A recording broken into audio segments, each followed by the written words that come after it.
Good afternoon. Can I welcome members, officers and the public watching on the webcast to today's meeting of the Audit Panel. In accordance with government regulations, we're holding this meeting on a hybrid basis, with some Assembly members and guests participating remotely and some participating here at City Hall. I will call Assembly members to speak by name during the question and answer session, and I will also introduce each guest as they join us. Could I ask everyone to check that their electronic devices are switched to silent mode and that their microphones are switched to mute when they're not talking to avoid any interruptions? Can I now ask our clerk, Mahesh, Ibra, if there are any apologies have been received for today's meeting and to confirm members participating. Thank you, Chairman. Assembly members present at this meeting by yourself, the Chairman, Assembly Member Hall, Assembly Member Prince and Assembly Member Moore. Apologies for absence have been received from Assembly Member Duval, for whom Assembly Member Arnold is substituting. Thank you, Mahesh. Right, okay, can we note the declarations of interest, and does any member have any other declarations to make? No. Can we confirm the minutes of the Audit Panel meeting held on the 16th of July 2020? Yes. Thank you. Since publication of the item, further information was received in response to the outstanding action from the Audit Panel meeting on the 16th of July 2020, and that will be included as an appendix to the minutes. Can I ask the panel to note the completed and ongoing actions arising from the previous meeting of the Audit Panel? Noted. Thank you. Now, under Standing Order 2.2D, I'd like to take the agenda in a slightly different order because our monitoring officer, I believe, has to get to another meeting. So we're going to start with Section 9, which is Register of Gifts and Hospitalities, the Mayor of London and London Assembly members. Emma, do you want to comment on this?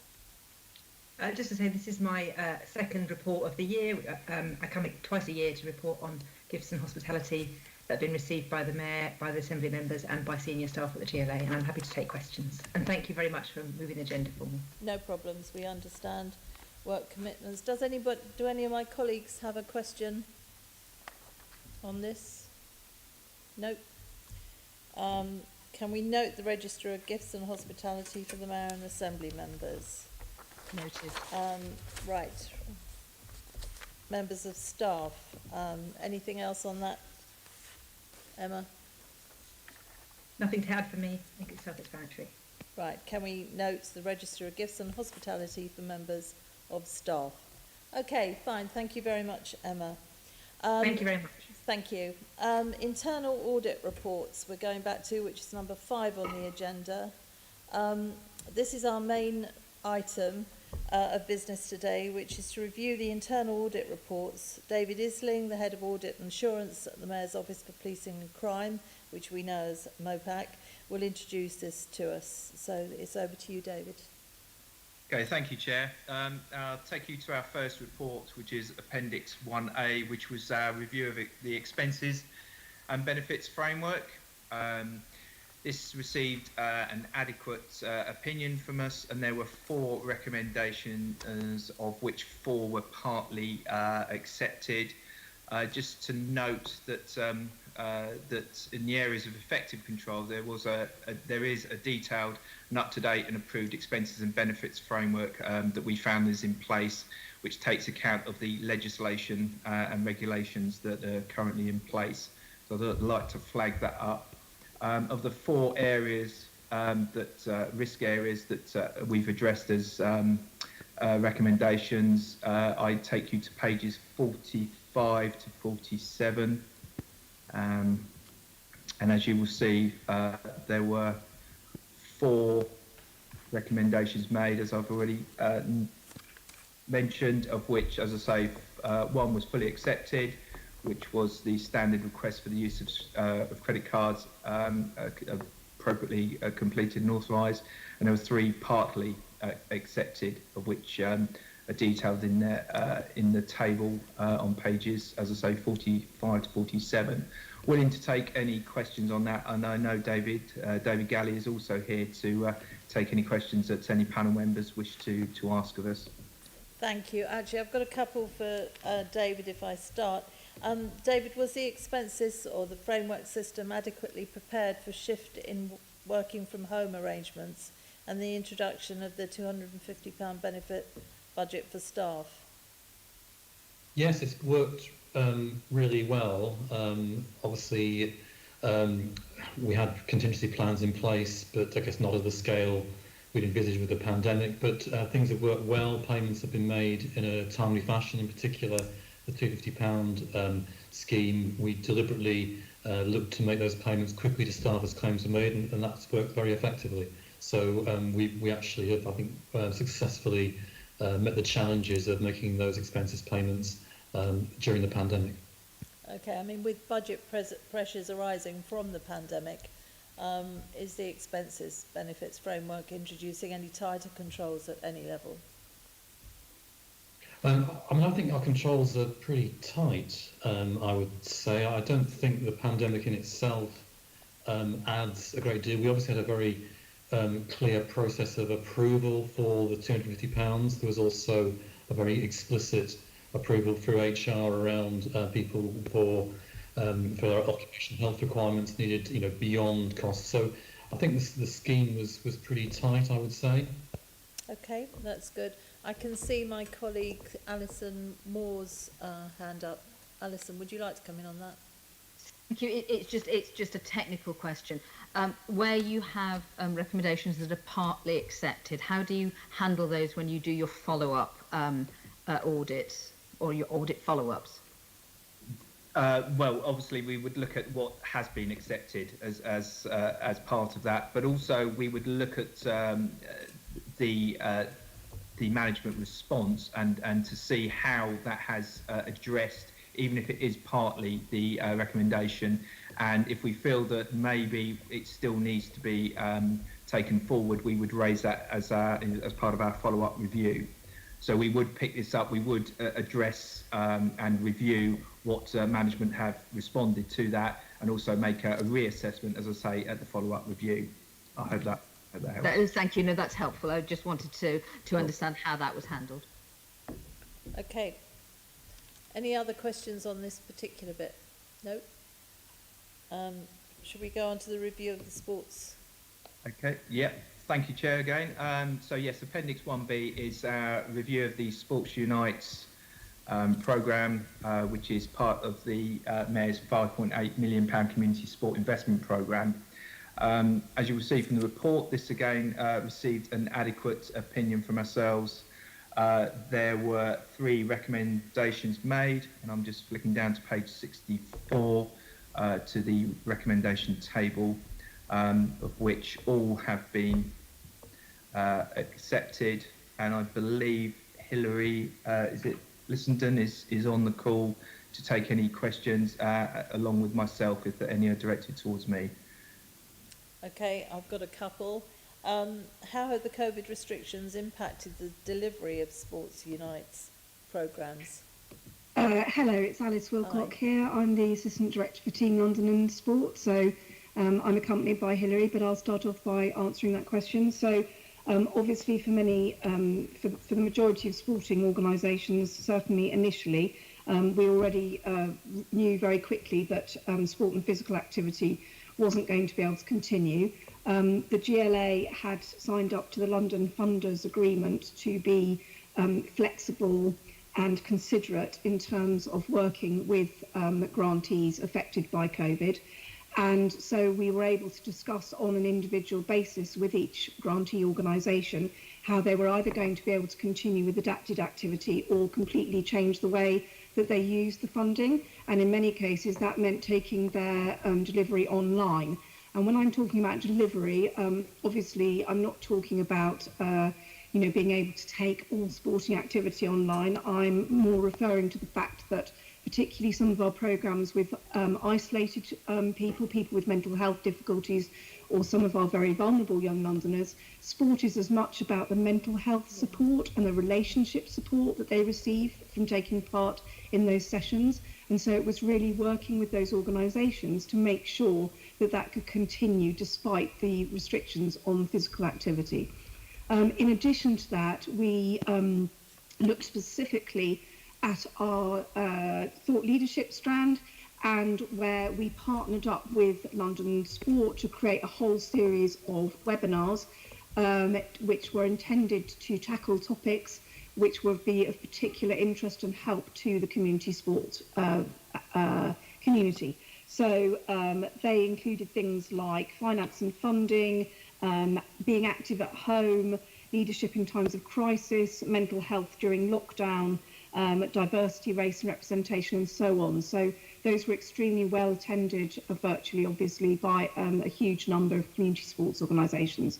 And lastly, but by no means leastly, once we got to the situation where social distancing became a little bit more relaxed, we then worked with two community sports organisations, Bardu Sports and Salam Peace, specifically to look at a socially distanced sport pilot so that we could work out, using school premises in the first place, how young people could safely enjoy sporting activities.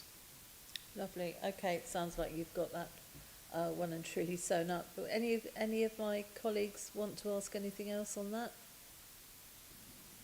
No, thank you, Chair. That was very helpful. Thank Yes, you, Alice. Interesting. Okay, thank you. We're fine on that. So follow-up review of Young Londoners Fund. Thank you, Chair. Yes, this is Appendix to a follow-up review of the main review that was undertaken and completed in October 2019. As you will see from the table on page 70, there was one recommendation, and that's been fully implemented, which allows us to give a substantial opinion for that review that was undertaken. Willing to take any questions, and I believe that Sarah Wilkins is also on the call. But as I say, that was fully implemented and now receives a substantial opinion from ourselves. Okay. I've just got one quick one. We note that the assurance has improved, so that's good. In the uncertain times that we're in now, obviously because of the pandemic, are there any potential future risks we can identify and address early on? It's a similar kind of conversations we just had with Alice about the implementations following lockdown and moving on. With respect to kind of specific support we provided some training for safeguarding using online sessions, because this was something which was obviously quite new to a number of the organisations who were delivering, and that's been really well received and has been delivered by Partnership for Young London on an ongoing basis. So there are some specifically different things when we're thinking about safeguarding going forward.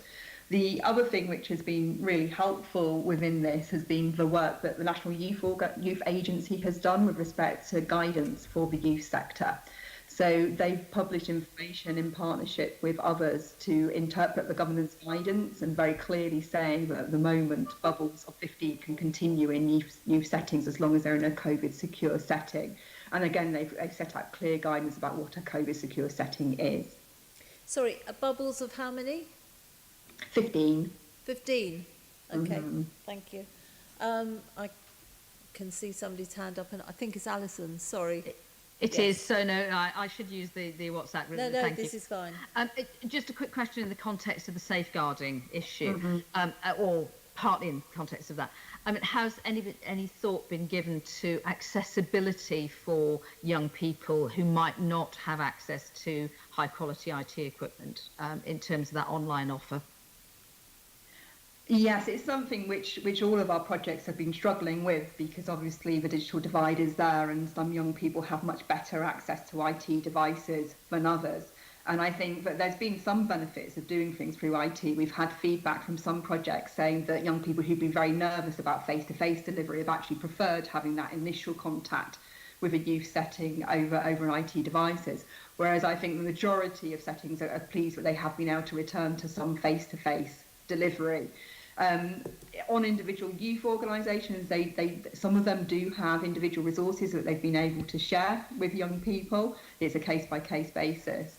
And this is something which we're also looking at with respect to the recovery missions, to think about how we can improve equity of devices across the capital.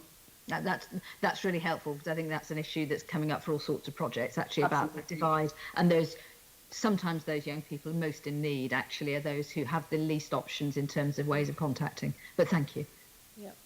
Yeah. Anybody else got anything on that? No, we're doing well, everybody. Can we now go to the follow-up review of estate management, health and safety?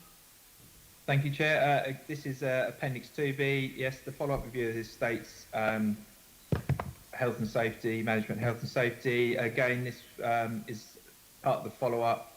As you will see from the table on page 77, there were two recommendations which have been fully implemented, which would again allows us to give a substantial opinion on that review and the risks that we reviewed as part of that.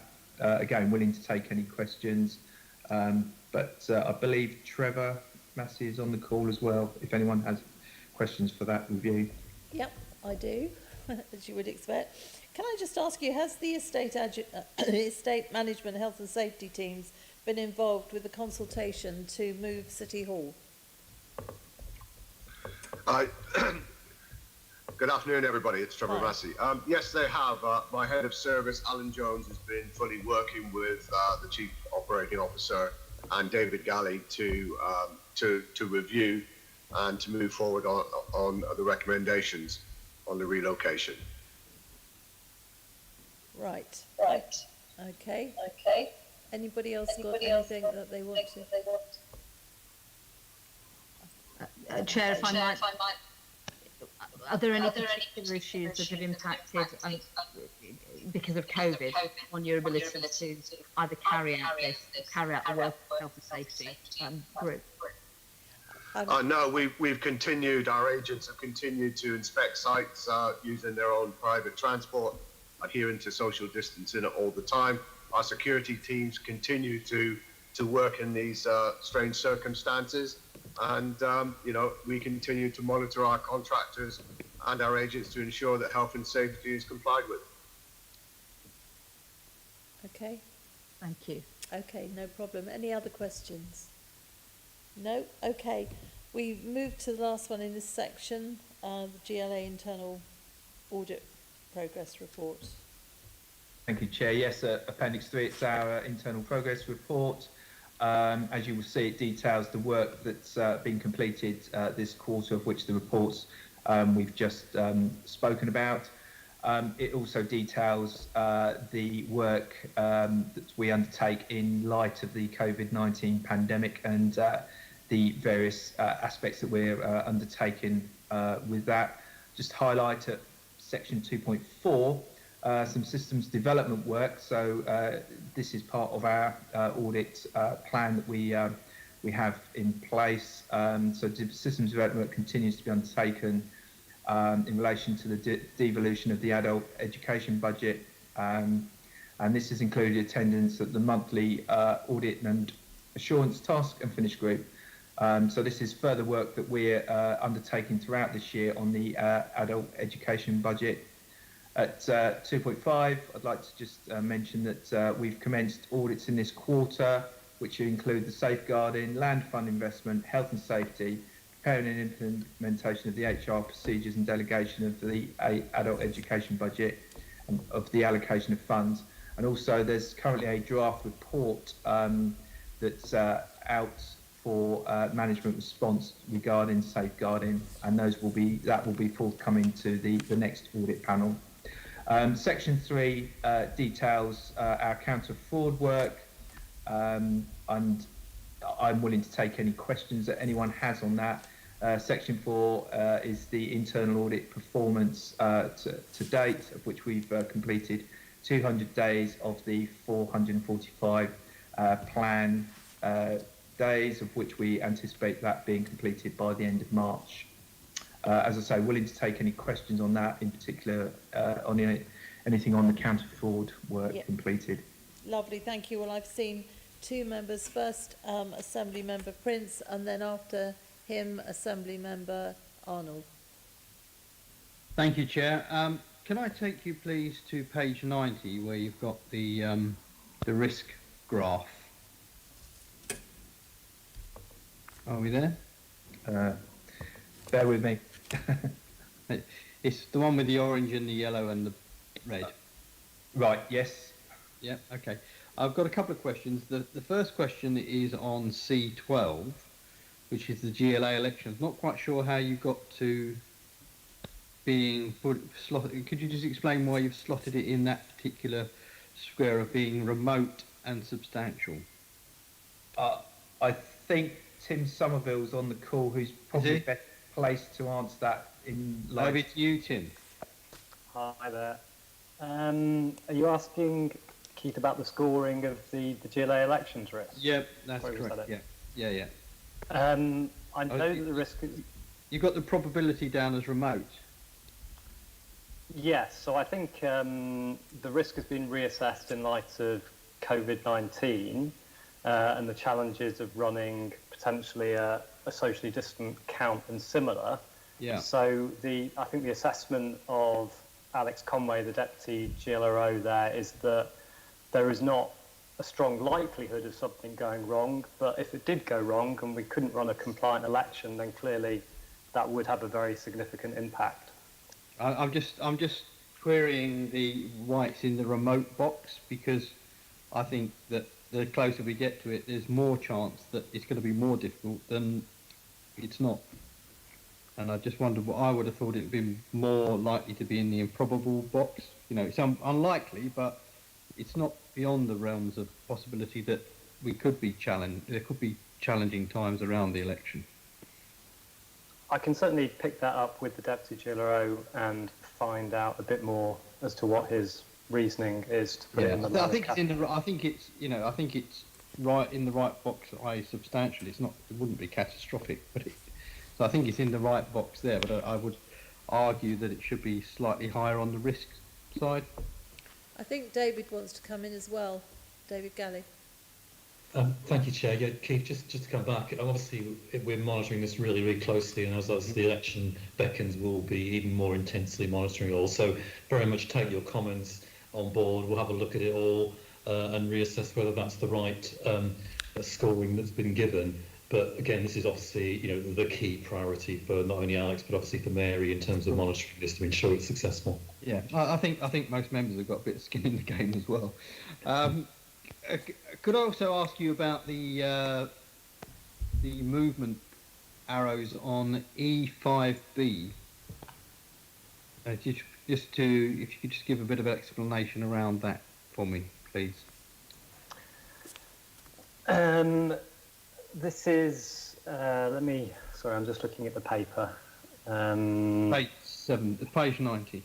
Yeah, so this reflects that we've agreed an extension to the Affordable Homes Programme, right, which has helped mitigate the risk. So I agree superficially it looks a bit odd given that COVID, Brexit, the market uncertainty we've got going on. You would have thought this risk would be trending up, but clearly agreeing an extension within which we can use that huge grant is a very big mitigation.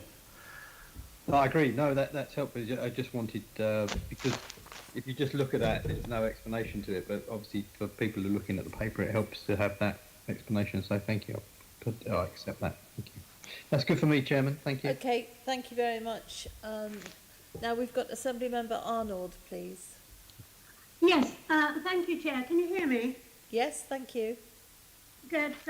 Just let me flag up. I've got really bad signal in here, so let me be quick. I've got a few questions in this section and they're all in light of COVID-19. So let me see. The London Museum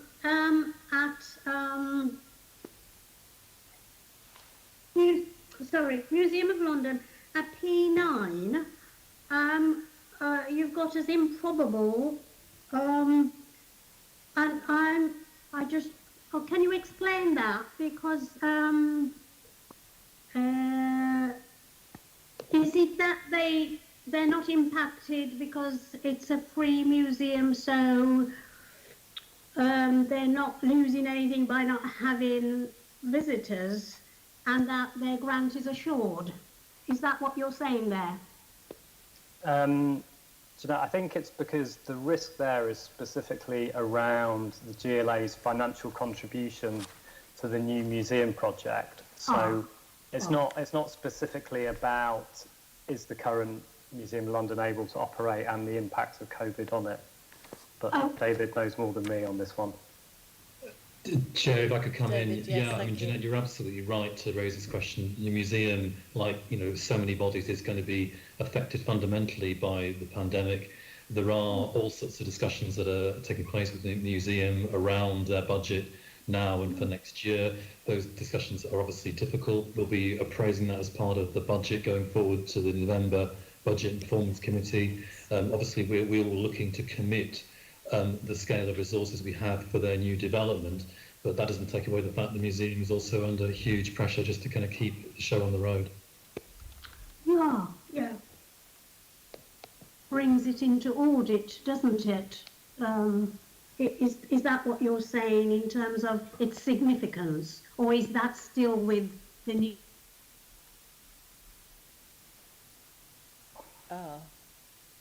The last bit we lost, Jeanette. Okay, so I was just trying to get my head. So it's all to do with the new build project, yeah? Yeah. Yeah. That's correct. Now, my other question, hopefully you can hear me, is P12, the London plan. Now, as I understand it, everything is stalled because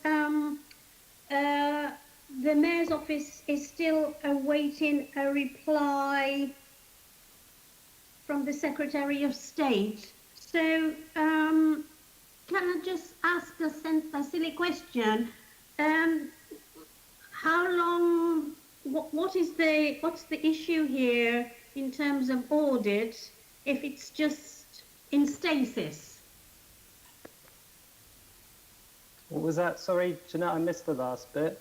What's the risk if the Secretary of State never replies regarding the London plan? Then what does this impact on in terms of the viability of City Hall? I'm not close enough to the detail, I'm afraid, to go into the impacts, but clearly we need an approved London plan to get on and implement the Mayor's planning and spatial development priorities, and without that it's going to be very challenging, particularly with further uncertainty coming from planning reform, which is a risk we've added to the register this time around. Okay, and so that risk stays on the register because, of course, you could use the word catastrophic if this thing isn't resolved. Yeah, I mean, it is a very significant risk, and it is one of our top risks on the register at the moment. Okay. The adult education budget, I've read it and I'm reassured that the programme is going to plan, but I'm just a bit concerned that given we've seen new data at this huge increase in youth unemployment, is that factored into this audit score? This was which? Sorry, my connection's not very good, Jeanette. I was struggling to hear. The increase in youth unemployment. Mm-hmm. Which risk were we talking about? We're talking about the adult education budget. Oh, yeah. Okay, yes. So, with an increase in youth unemployment, would there not be a push for them to then reappraise their programme? And would that not then need some sort of assessment? I think David's got his hand up. David? Jeanette, as always, a really good question. So this is work that we are currently is absolutely central to our budget repurposing, because absolutely right, we need to be able to use the devolved adult education budget to meet the most pressing priorities, and clearly youth unemployment and all the things that the adult education budget can do in terms of skills and training is absolutely central to that. So this is very much the work that Michelle Kwamabora is leading as the AD in this area, and I think we'll look forward to seeing some revisions as part of the repurposed budget in November that would show how we're looking to use this resource to meet that key priority from making London recover. Okay, thanks, Chair. Thank you very much, Jeanette. Right, now we're going to Assembly Member Moore. Chair, I had one to comment on and one for a couple of questions. E10 on the good growth item that is sitting with substantial and highly likely. So the question there was around mitigation and how you're looking to mitigate. That's clearly an important element in terms of both getting through the COVID crisis, but actually also in the recovery phase. And the second is P16, which is the rough sleepers element. And you have that down as probable and substantial. Obviously, you talk in the narrative about the grant and procuring accommodation and support. What I did want to ask was how you are factoring in those individuals who might be rough sleepers but who have no recourse or recourse to public funds, and how that is worked into that level of risk. Good question. David, I don't know if you're close enough to the homelessness one, or if we need to take that away. Yeah, I'm sorry, Alison, that I struggled to kind of give you a kind of sensible, thorough answer on that. Perhaps we can, as Tim suggests, take that offline and get Ricardo Hyatt, our Executive Director of Housing, to respond back to you. Thank you.